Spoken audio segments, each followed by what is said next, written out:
Hello and welcome to Decorate It. My name is Mary and this is Wes. And Hola. tonight is episode 30. And tonight we're actually doing something a little bit different. We're going to be doing an actual demonstration on how to do feather inlays. Episode 9 was all these pictures that everybody did of where you can get inspiration for how, like, what you may want to try for feather inlays. And I recommend going and watch that just to get some ideas and stuff, because mine tonight, due to time, is going to be very simple, kind of straightforward to the point, but get you started to be able to do them. And there are certain feathers you need to work with solely, and there are feathers you need to stay away from. So for practice purposes, like if you're trying to get comfortable with it, you can definitely go to the craft stores and get the bags of those random feathers, the cheap ones. I don't recommend getting any of the colored ones. The colored ones will bleed, and then you'll end up with like blue or red or pink or something. Those are the ones that bleed the most all over everything else. But if you're just messing around and If don't you're just care, trying it and you don't care, then it's no big deal, and it's a lot cheaper than buying the expensive ones and messing it up. But you should definitely get good feathers for your when you do it on your rods, whether it's on your handles or it's under your reel seat in the little peekaboo area, or for the actual like decorative aspect of it. You can even use them for the alignment dots. I mean, there's a whole bunch of places that you can put feathers, but get good feathers, and good feathers are fly tying feathers. So you can go to fly tying websites. Cabela has some decent ones. Any place that is associated with fly tying is going to have the good feathers. Yep. And you can also order capes from people on eBay. Capes get expensive, but you also have to think. I got a jungle cock cape, and they're very hard to find. They're very expensive. Mine was almost $100 for that cape. And that wasn't even the best quality one. It wasn't the best quality one, but that cape is going to last Long time. forever. I actually still keep keeping it in the bag because I don't want it to get messed up, but there's so many individual little eyes that you can get off of it. Grand scheme of things, it's not going to be expensive per rod, but a little bit of a initial cost at the beginning. So some of the feathers that have all the little fuzzes on it, I think somebody gave me some parrot feathers or something that they had from one of their pets that came off while he was molting or whatever. But the fuzzy part of the feathers we want to stay away from. They're not going to look good. They're not going to lay down the way they want supposed to. So we're actually just going to strip that part off, which you'll see whenever I do the demonstration. But I usually get them either at fly tying places, or I'll even message friends and be like, hey, I just need a couple. Like, I'm not trying to like spend $20 to $100 on like a cape or something. Like, for one rod. Can you share some with me? And I've gotten quite a few from Mark Krause. I've gotten quite a few from Jared Taylor. He shared a whole bunch of like the colored jungle cock, or not jungle cock, the grizzly Grizzly hackle. Thank you. And so all the names, there's so many names. And those are actually some of my favorite feathers to work with. I love the grizzly hackles because they have this like kind of curve and little like it's kind of like a built-in chevron, if you will, herringbone, whatever. But it's got a little nice little V that kind of breaks it up, and it's because they tend to kind of have like a swoop to them. A what? A swoop. They Swoop. lay down really nice on the rods. When I was learning, the old school way was to put them in epoxy. And obviously working time with that and placement of that has to be just like exact. And when I was practicing, I was like, there is no way that I'm going to be able to deal with trying to put it in epoxy and get it to stay there. Color preserver. I feel like color preserver is my answer to everything. Just about. How do you put it on the rod? Color preserver. But I tend to usually put mine straight to the blank. I don't put it over thread. There's no reason why you can't put it over thread. But if you're using black as the background for it, know what that black thread's going to do prior to you putting CP on it. Because if you put CP on some blacks and some spots but not the entire thing, you'll get like this kind of Well, if you're going to put it on shadow. thread and use CP to put the feathers down, just make sure to CP all the threads so it's all the same. Yeah, make sure the entire band or whatever is the same, and don't have it connected to another, or change colors before you get to another section or something. But I don't ever really put mine down on thread just because of that reason. I don't want to go through that whole hassle. But just know what that thread's going to do when you put CP in certain spots, because in my opinion, I'm not trying to waste my CP and wrap all the way around with it if I don't have to. I'm just going to put it where I need it. I like the CP because you've got like a 15-20 minute work time before it really starts to get stuck, and you can pick it up and put it back where it needs to go. But if you were just doing it straight into the epoxy, that would be a stress case for me, honestly, because I'd have it all over the place. The other thing is when you're working with feather inlays, the quills, you got to really pay attention to the quills. We want to keep them on there for as long as we can, but at the same time, if it's got a real fat quill, we have to like slice it at an angle so it lays down nicely. And you also have the option, you can wrap over if you keep all the little quills at the end so that you have something to kind of drag them into the place with, you can wrap over it with thread, but we still want to make sure that we're cutting them at an angle so that the thread doesn't like boop boop up on it, because if it's got, I know, speed bump. Do that again. Boop boop. If it's got a speed bump, we'll call it that, you're going to see it. You're going to see like this little knot under it, and you don't want to do that. And it doesn't matter what color, you're still going to see it. Even black, you would still be able to see there's a little raised spot, depending on what black it is. If you got one that really kind of just disappears, then you might get away with it. But how many of us are just using black usually right there? Usually when I see feather inlays that have some sort of trim wrapped over, it's a bunch of different colors.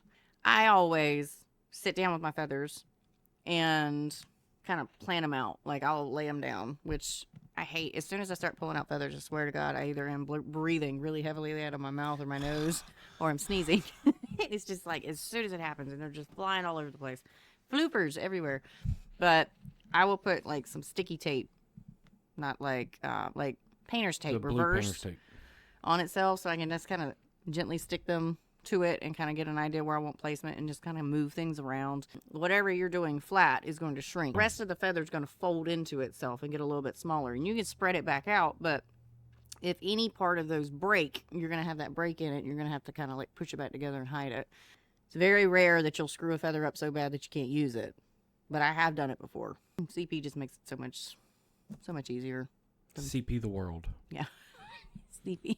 CP for everything for Mary. Everything is CP. I've only done about like 4 or 5 of them because the majority of people, they just wanted to thread work. But I have one of them that I did it in a rainbow colors, and that was actually my very first official one. And that one was very elaborate. It had a lot going up, it had a lot going down, had a lot of layers, so it was, just getting it on there. And as I told you earlier, don't use the colored feathers. Well, there was one particular color that I had to get from the craft store, which is like a fuchsia, that I couldn't get in like a dyed one that was from a fly tying shop or the feathers. And those bled just a tiny bit. Wasn't super noticeable, but I saw it. I told the customer about it, and I told him I was going to try to redo it. And he says, if you pull that off of there, I'm going to shoot you in the foot. And I was like, well, let's not do that. So we just left it on there. So I was like, if you're happy with it, then okay, I'll leave it. And then I've done a couple on fly rods, and I've used some of the little jungle cock spots, like the actual, just the little dot on the feather for dotting alignment for like ferrules and stuff. So not extremely blessed with it, but I have done them enough that I'm pretty comfortable with them now. But I think the biggest thing is design it flat while it's not on the rod. Unless you're just like one of those people that can literally sit down and just do it. I can't do that. I always change my mind like 14 times before I decide what I really want to do. But I design it flat, and then just you start with the bottom layer and build it up to the top. Some feathers you do want to stay away from.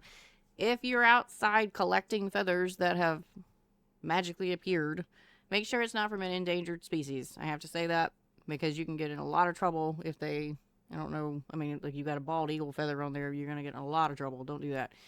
Or make sure it was dead or properly sourced. Oh yeah, our horror story. We went over that in the last one though, but somebody sent us turkey feathers. Yep.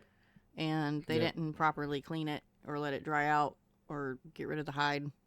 And we got a bag full of maggots. In the mail.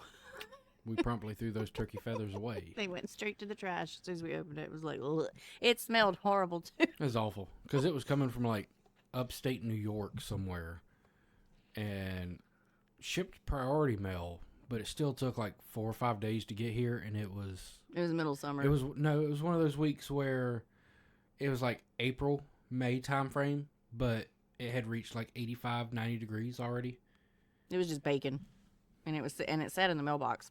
a good bit. So some are more brittle. The quill itself will snap a lot. You just kind of have to see what works. Like the grizzly grizzly hackles. Hackle. Yeah, the grizzly hackles, the jungle cock, and quite a few of those other ones. I use a lot of guinea feathers, the black and white with the spots. Those work pretty good. But if they've got a real stiff quill, it's kind of hard to keep them from like, first they raise up really high, and then that's a lot of epoxy to try to take that quill and cover it. But some feathers just don't work very well. But most of the fly tying feathers are going to be just fine. If you find feathers, you really got to make sure to clean them properly and don't have little buggies or germs or any of this other stuff. And just make sure that they're not endangered. Don't do that. Let's try the demo. I have some feathers already picked out to kind of play with tonight. And we have basically 3 layers that I'm working with. As I said before, I do a lot of the guinea feathers. These were actually feathers that came from my family's farm because we had guineas. They're the loudest birds ever. So for this one, none of this soft stuff down here, we won't be keeping that. So I don't really care. This quill has been bent and is twisted. So what I'll do is we'll cut that off and we'll kind of clean this up. The other thing we can do is we can also trim the edges of our stuff to make it more clean. But that's going to go down as the first layer on this. And then I don't know what feather this is. This was sent to me by some people's. It has this kind of iridescent kind of top to it. There's a little bit of blue on up here. We're going to lose that. A lot of people want to try to play with peacock feathers, but the problem is that iridescence, you don't keep it as well as you would love to. It kind of mutes itself out a little bit. Some of the natural grizzly hackles. And then one of my not so fantastic looking jungle cock feathers. What you're going to need, now obviously I'm working on my favorite thing, PVC, because I have so many of these demos. This particular kit that is from Mudhole, the CRB thread wrapping toolkit, is actually fantastic because it comes with 2 different kinds of scissors, 2 different tweezers, and also a pick in here. I particularly like to use the curved ones because I have a little bit more control over like cutting the quills and stuff. So I'm going to pull those out. This particular thread pick, I have not done anything with the tip of this. It comes in very, very sharp. I haven't sanded it down yet, and I'm not going to do it right now. I have another one that's very similar, but the tip of this one is blunt, and it doesn't scratch the blank. Other things that you can use is also toothpicks, or your fingers, or tweezers. I have other tweezers from the other CRB tweezer kit, actually. These are my favorite ones that have this little hook at the end. I use those 90% of the time. Anytime I'm working with something I have to grab. And also these. So we're going to be going back and forth. You're also going to need something to cut the quill. I have an X-Acto blade. I have used just the little actual blades, and I've used the scissors to cut it. So it just kind of depends.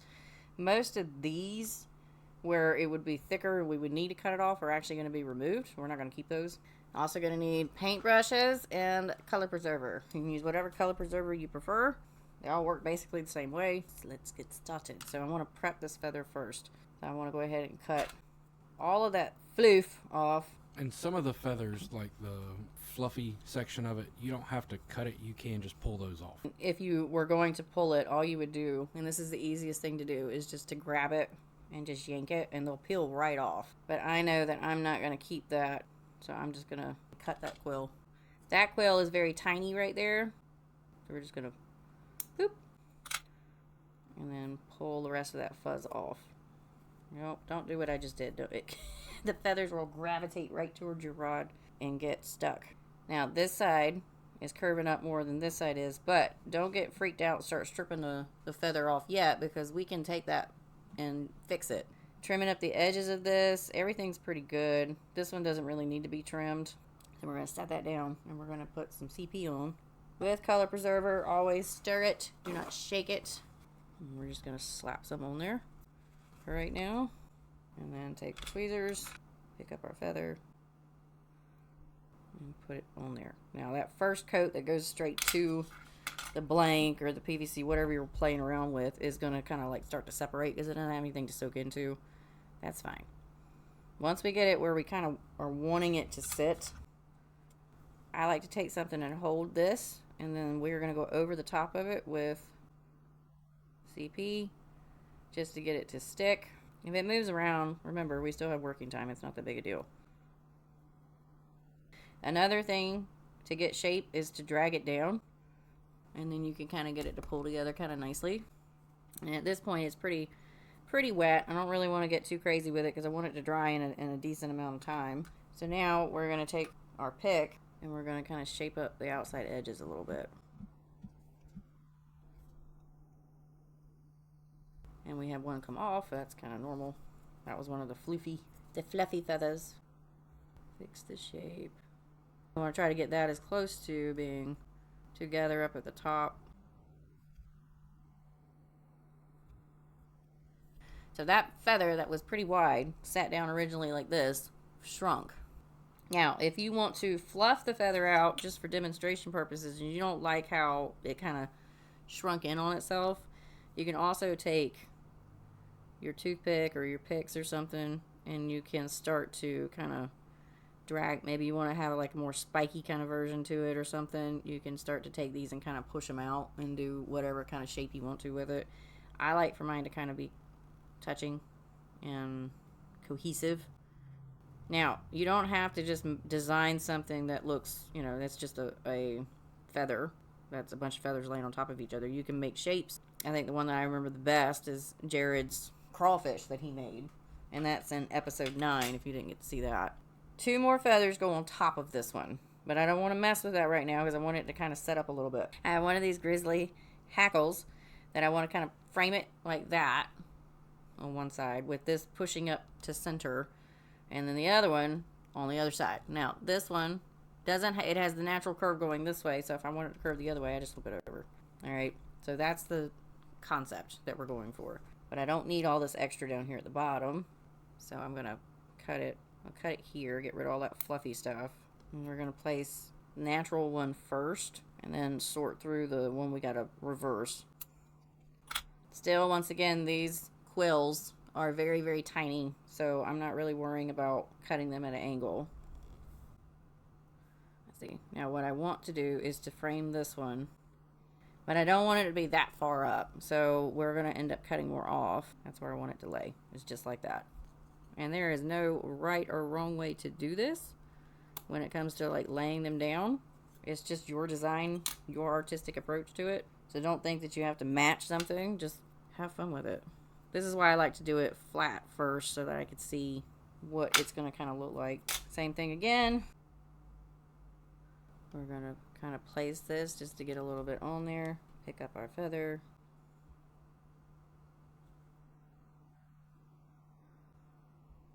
Now, because that other one's not completely dry, we really want to try to not touch that one as much as possible. But I don't want it to be completely overlapping it either. See why I don't like to do epoxy? I like to change my mind too much. There. That's where I want it to sit. The front and back of feathers, the back is usually a little bit paler than what's on the front. Now, because this one is curved naturally that way, doesn't mean when I'm laying it out flat, like I'll flip it so it does a natural shape. But I can make this go the way I want it to, because it's not a very thick feather. So now we just want to kind of figure out where we're going to cut it. I always cut it just a little bit longer.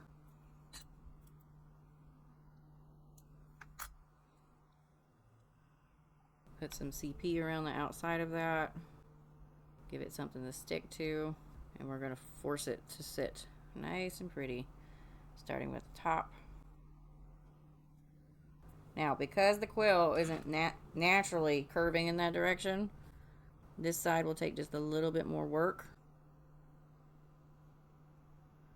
But as you can see, it doesn't take nearly as much work as you would think it would. Alright, so now we got to cut this off to make that look better. We'll trim it here. Get that out of there. You have just a whole bunch of tools right here so that you can get this the right way that you want it.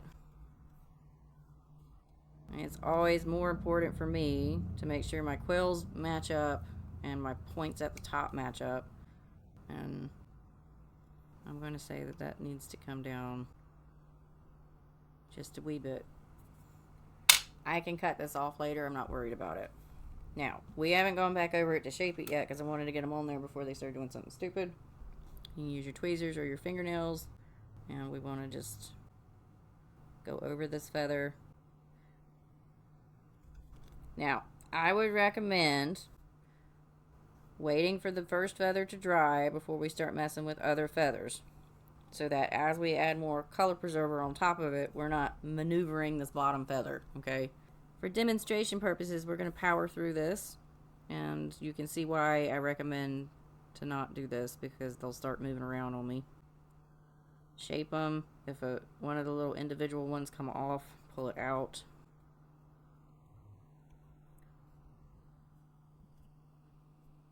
So the first layer of that is done. And that's all of the bottom. In a perfect world, you'd let that sit. You could use the heat gun to speed it up. I could use the heat gun, but the heat gun can also make the color preserver bubble up on you if you do it too fast, too hard, and too quick. So we're not going to play that game. We're just going to see the aggravation that is multi-layering. So now we're going to take this feather and we're going to use this part of it. And for placement purposes on this one, I'm not going to cut it. I'm just going to strip it.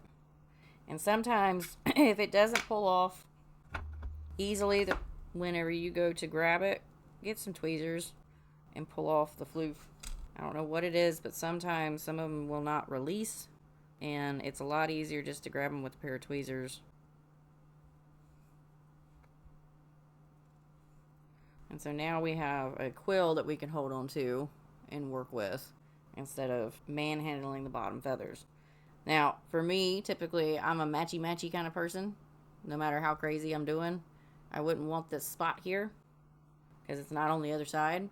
But remember, my little jungle caught feathers going over top of it, so I'm not too worried about it. So this one, we want to sit right about in this area. Going with all natural colors tonight. And instead of dropping more CP on that, we're going to just stick it on the back of this feather. Remember, I recommend letting for that dry, but we don't want to wait 20 minutes.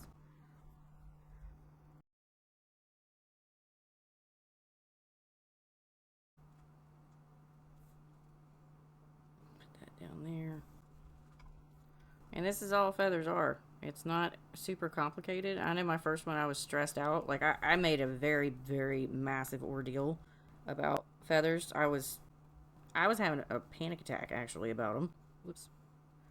And Jared actually was like, just calm down. You'll be fine. They're really easy. You just got to do them. And then when I did it, I was like, why was I stressing out about this? And to this day, I don't know why. Probably because it was just one of those where your brain just automatically thinks it's harder because you haven't done it yet. Pretty sure I just put that down. I would... that feather is so wet underneath of it, I can't really maneuver this one without messing that one up. You can see how it's moving. I'm just going to try to fluff that out a little bit more. Make sure it's not getting kind of crooked. It's getting a little crooked. It's a lot easier once that stuff's dried. Oh yeah, when if the base was dried, it'd be so much easier. This is why I say go layer by layer, because usually you can put the first one on there, wait about 20 minutes, and then come back. A lot of times it don't even take 20 minutes. It just depends on how hot your shop is, honestly. And you can cheat and use the... If you use a heat gun, use a low temperature setting and low fan speed. Yeah. And just back and forth. And all I'm doing is stripping these edges off of that. So with the jungle cock, the bigger ones, you have the line and then you have the dot. A lot of people use this dot when we're talking about alignment dots. They'll cut everything off and just use that part and put it on their ferrule so that the customer can line it back up. I want to keep both of them, but I want to get rid of that. Hang out right there, please. Once again... Don't breathe. I know, don't breathe, don't sneeze, don't be right over the bench. We're going to have to do a messy version and drop it on top of wet. Don't do what I am doing, do what I am telling you to do. Ta-da! So because there's so much CP underneath of this, I'm not going to put it on top. Because it's just going to floof all... We're just floofing. We're floofing with the word tonight. It's just going to drag all over the place and be a real nasty, ugly mess. Now. But you could take your paintbrush and redistribute what's there. Yeah, it is getting kind of heavy in that one spot. And that's because everything's piling up right there. but they're moving too much. That's the problem. Because it's very very wet. I don't recommend it. We're just gonna leave it like that and just let it dry. For the quills, if you're gonna cut them off, wait till it dries so you don't drag them around. But because we have these little Exacto. Nope, I don't have to do that because I have the curved ones and Oh, yeah. I can just doop right in there. So once it dries, you have the option. A lot of times, this is sitting on a really pretty little, it's got a grip here and this is that. And then you can do some trims to kind of frame around it. Or, some people don't like to see this down here at the bottom. But I usually try to place mine to where they're somewhat cohesive and it looks like it's supposed to. And most people will take it and wrap over it a couple. Which is why, if this is not flat, take an X-Acto blade very carefully and just kind of cut a little angle, kind of like we slice the threads at an angle. That's how you do a feather inlay. They're not hard. Just takes a little bit of patience and holding your breath and CP, tweezers, scissors, paintbrush, toothpicks, and various picks and things of that nature to move it around. Now you can also take the grizzly hackles and use them in the thread work to give a trim band over top of the thread. Yes, you can. I did that. That requires a heat gun. Heat gun and patience. Yep. You got to tack it, go. Tack it, go. Tack it, heat gun and patience. And I did take a grizzly hackle and I wrapped it completely 360 and butted it up, like the tip of it to where I cut it. And it was actually framing a weave that I did for a guy. Because I was like, I really want to put this texture in there, but I don't know how. Oh, why don't I put a feather in there? So it can be wrapped 360. That's one of those, make sure the quill is actually bendable and it's not going to snap, because then you're going to have a mess. If you really want to be different, you can put them on guides. There's no reason why you can't put a feather inlay in between like the guide feet on the under wrap, or why you can't just put like a dot on top of the guide wrap. I mean, the feathers are minuscule. They're not adding any weight. It's just the finish. So multiple places that you can put it, but it adds 0.001 milligrams. Right. But capes are a great place. I mean, I got eBay. That's where that one came off of. And I don't know if you guys can see it really well with the glare. And I've had Mark has sent me this one. I don't know what bird it is. Obviously, it's like guinea feathers, but they have orange tips to them, like a burnt orange kind of thing. Maybe dyed, I don't know, but came from a reputable person. This particular grizzly hackle cape, section of a cape, like little piece of it, this came from Cabela's. I always go there to get those because it's pretty close, and if I need them, then I got them. And I love to get these little sections like this because they have these little itty bitty super fine. They've got these like really detailed ones, like the smaller feathers. Like, I love those. And then they've got the bigger ones, kind of like what we work with tonight up there. And I've got colored ones. I've got them in burnt orange and purple and green. And these are all the ones I have left. There's yellow ones, there's orange ones, there's purple and green. These all I got from Jared because I was like, do you have any colored ones? There's a purple in there, there's some red. And he sent them to me along with this like kind of neon color. So they come in a lot of stuff. I'll show you my cape up in person. I don't take her out of the bag very often because I don't want her to get dusty, but that's the jungle cock. So a lot of these down here in this kind of section is definitely ones that'll get used a lot. And then on bigger rods, the thing is, the reason why this is considered not high quality is because all of the spots, the little dots, are split. So it's really hard to get that jungle cock to like meet back up without actually visibly seeing the split. And I haven't worked with any of these particular softer feathers up here yet, so they have a little bit of a purple tinge to them. Tonight's product of the night is going to be the core wrapper. So in this kit, you get alcohol burner, tape, paintbrushes, burnisher, China marker, mixing cups, thread, pro paste, epoxy, the stand itself with a separate stand that we'll discuss the capabilities of those stands in a minute, and then a dryer as well. Currently they are also has the book as well. Yeah, the book on how to. Currently they're about $120, I want to say. Biggest benefits I've found, even having other wrappers, to having one of those, the stands themselves, if you take them apart will fit in the track of the RBS Pro. That separate stand, in particular, if you take it apart, put it at the end, it works very well as a tip-top support for when you're working on ultralight and light blanks. We had to do that at iCast, actually. They had one of them there, and we were like, can we borrow this? And we started I just took it apart and put it back together without the base, and it slides right into the track, and it's a great tip-top support. Mm-hmm. Now, the other thing I was telling Mary about earlier is that would actually be a really good kit to pack down and put into a Pelican-style case, and then have it as a mobile repair, so to speak. So that, if you're going somewhere and you're going to be fishing and you might have something that you've had to repair before and never been able to fix it while you're there. Or it's a great business opportunity for you. Yep. If you want to be able to kind of grow the repair side, if you will, you can go to a place where a bunch of people are fishing. Somebody's going to have something happen. Yep. Quick, easy fix with the guides and tip-top repair, simple guide wrap, something like that. You can get the one-part finish, and that's actually a great repair finish because it is thick and dries super quick. Yep. And out in the sun, it's obviously going to be like... Yeah. So it's very... Granted, majority of us, obviously, we have some sort of wrapper and carriage and stuff like that, but having that kind of, those individual tools, even the dryer with the rod stands, like adding extra stuff to your arsenal. Yep. Great, but that, like Wes said, having that tip-top extension, like, it was perfect. It worked well on it was the fly rod we were building. The 4-weight that we had, and everybody was like, where'd you get that stand from? And Wes was like, hey, I took it apart. So the only thing I will say personally, I am not a big fan of the alcohol burner. Yeah, not so much, but a lot of people love it. A lot of people use it. Wes and I can't be trusted. I've dropped it too many times. We can't be trusted around fire. I've legit had a fire on my bench from one of those before, but I'm also clumsy, so that's why we stick with the heat gun, so that we can't burn the shop down, because we totally would. One of us would, or the kids would come in and knock it over or something. Or the dogs would hit us while we're using it. Like, Clippy just be legs. careful with it. Yeah, super. You'd be fine. You'd be right. You'd be right. We are going to take a minute to thank our sponsors. So thank you to Foundation Outdoor Group. It's been an amazing year. Last year at this advanced class seminars, I got to sign my contract and came on board with the team, and I'm very excited to move on forward with everything.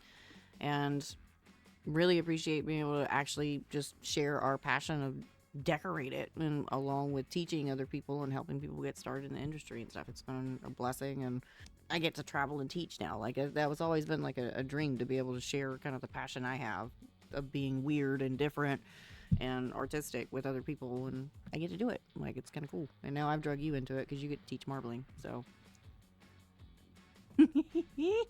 but huge shout out to them. They've been a great company to work for and work with, and I look forward to all the future endeavors that we're going to do. But that's basically it with feather inlays. Just kind of take your time, figure out placement, play around with it. There is really no wrong way to do them, and design is all based on what you want to do.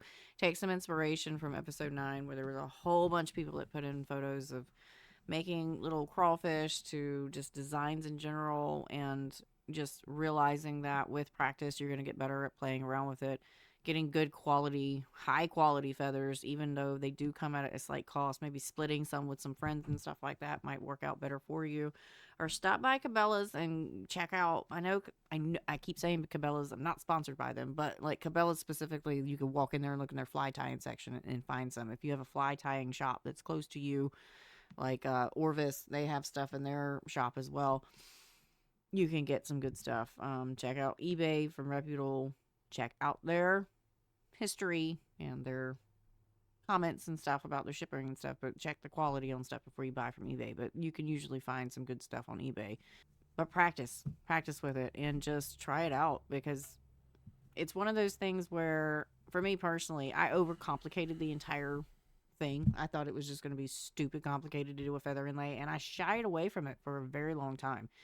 But my brain couldn't process, like, it felt it was so complicated to lay these feathers down here so, like, specifically in a certain order, and like I couldn't wrap my brain around it.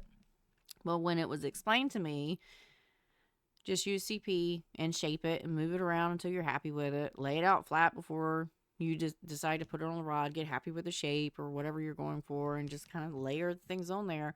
The first one I tried, it was it was amazing to get first past that mental hurdle of like, this is so complicated. And two, I was really happy with it. Now, I will tell you that first one was the rainbow one. And that one took, I probably sent the poor customer probably like 10 or 15 designs. And he was like, Mary, pick one.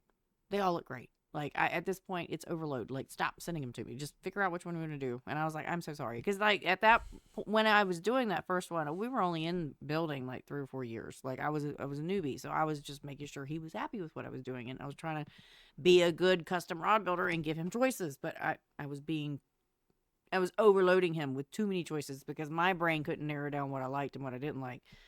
And then when I finally said, okay, and I sent through the final revision, I said, this is what I'm doing. And he was like, I love it. And I was like, all right, keep it simple.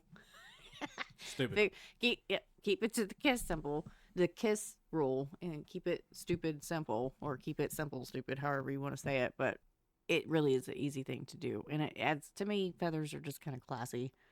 I don't care if you're doing colors, if you're doing crazy patterns. And you can wrap them around. You just have to use a little bit of heat with it and stuff. There's so much to do. Or let's say that you did a wrap. Maybe you did an open wrap. Like we had an open chevron or something. And you want to fill in the gaps with some feathers. Do it. Who says that we can't mix the two? Typically, a lot of people will go, well, feathers are very round and circular, and you're very geometric when you're doing wraps. Well, yeah, you are. You're not wrong.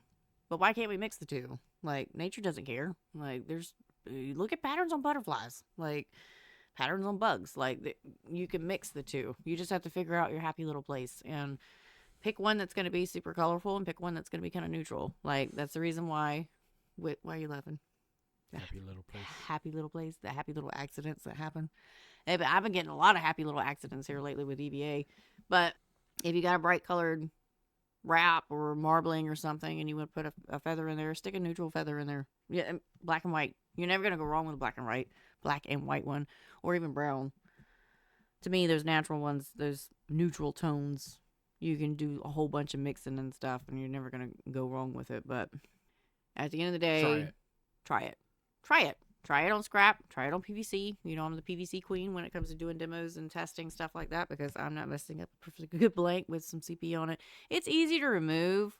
I just don't like to practice on blanks. I just like to put it on PVC because I have them readily available. They're shorter. I don't have to worry about the tip like stabbing somebody or anything like that. But if you have to clean up CP because you rip the feathers and stuff off, CP comes off pretty easy with water. You can also use alcohol. Acetone is like super just gonna rip it off. But if the feather dries on there with the CP completely dries, that's when you can't reuse that feather. As long as it's still wet and pliable, you can move it around wherever you need to. But if you let it completely dry on there and you try to pull it off, that's when you're going to do damage to it. So end of the day, just try it, have fun with it. And on that note, we are going to say goodnight. Thanks for hanging out with us, and we'll talk to you later. Bye.